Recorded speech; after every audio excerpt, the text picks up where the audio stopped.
বিসমিল্লাহির রহমানির রহিম।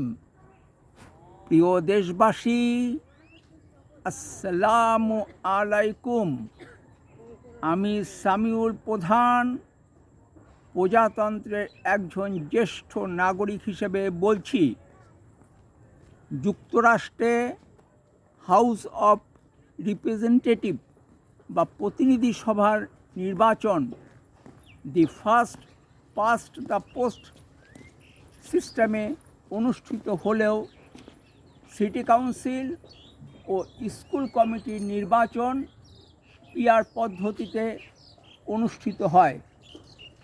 ভালো থাকবেন। সম্ভব হলে দেশ পরিচালনার নীতি ও পদ্ধতির পরিবর্তন নিয়ে কথা বলতে রাজনীতির আড্ডাখানা বলে পরিচিত রহমতে রাব্বানা ও রুম্মানে বেড়াতে আসবেন। ফিয়ামানিল্লাহ। আল্লাহ হাফেজ। বাংলাদেশ জিন্দাবাদ।